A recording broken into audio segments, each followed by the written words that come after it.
নমস্কার বন্ধুরা, রিমি পুতুলের রান্নাঘরে স্বাগত। আজকে আমি কিছুটা প্যাশন ফ্রুট পেড়ে নিয়েছি। আজকে একটু অন্য ধরনের রেসিপি। আজকে আমি বানাবো প্যাশন ফ্রুট জ্যাম। পুরো ভিডিওটি সঙ্গে থাকুন আর দেখতে থাকুন কিভাবে বানাই এই নতুনত্ব রেসিপিটা। এবারে বটি দিয়ে সব প্যাশন ফ্রুটগুলো এইভাবে দু টুকরো করে নেব।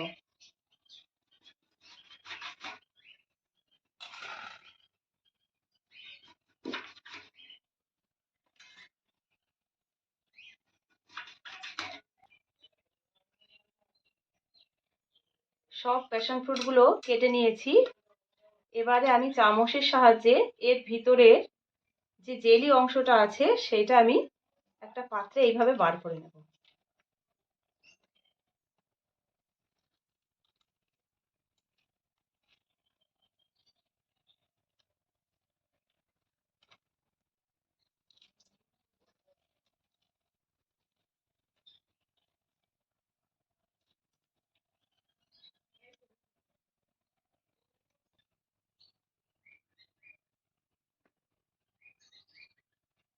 প্যাশন ফ্রুটের ভিতর থেকে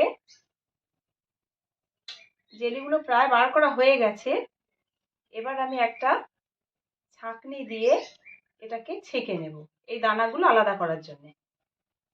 এর মধ্যে প্রচুর দানা থাকে। সবগুলোই হয়ে গেছে। এবার এটাকে ছেঁকে নেব। প্যাশন ফ্রুটের ভিতরের এই জেলিটা বেরিয়েছে, এটা আমি ছাঁকনি দিয়ে ছেঁকে রেখেছি। আর এবারে কড়াইতে জল দিয়ে দিয়েছি, উনুন জ্বালিয়ে দিয়েছি, জলটা গরম হয়ে গেছে। এবার এই খোসাগুলো আমি 15 থেকে 20 মিনিট সিদ্ধ করে নেব।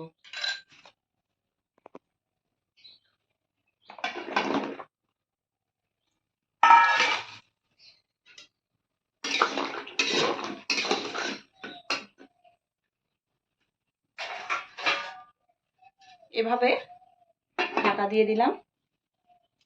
বন্ধুরা, 20 মিনিট হয়ে গেছে। এবার ঢাকনা খুলে প্যাশন ফ্রুটের বাইরের অংশগুলো যেগুলো আমি সিদ্ধ করতে দিয়েছিলাম সেগুলো দেখিয়ে দেব। পুরোপুরি সিদ্ধ হয়ে গেছে। এবার আমি এগুলোকে জল থেকে আলাদা করে নেব।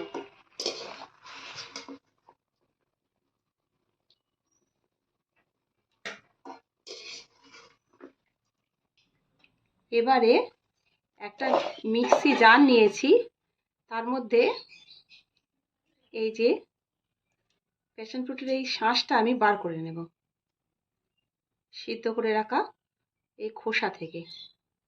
একটু গরম আছে, এটা ঠান্ডা হলে আরো একটু ভালো হয়। এই মিক্সি জারে নিয়ে নিচ্ছি।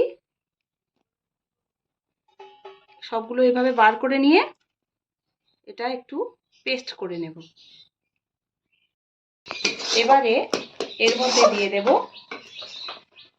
1 চামচ মতো লেবুর রস।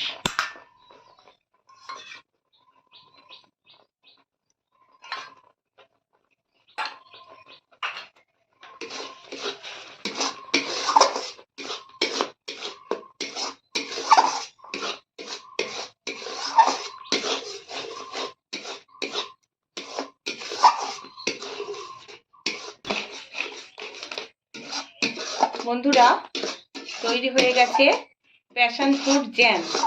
এবার এটাকে আমি নামিয়ে একটা পাত্রে নেব, নিয়ে তারপরে ঠান্ডা হয়ে গেলে একটা কাঁচের পাত্রে স্টোর করব।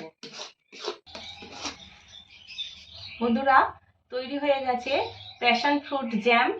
ভিডিওটি অবশ্যই পুরো দেখবেন আর আমার চ্যানেলটিকে সাবস্ক্রাইব করে দেবেন। পাশে থাকা বেল আইকনটি প্রেস করে অল নোটিফিকেশনটি অন করে দেবেন, যাতে পরবর্তী ভিডিওগুলি সবার আগে আপনাদের কাছে পৌঁছায়।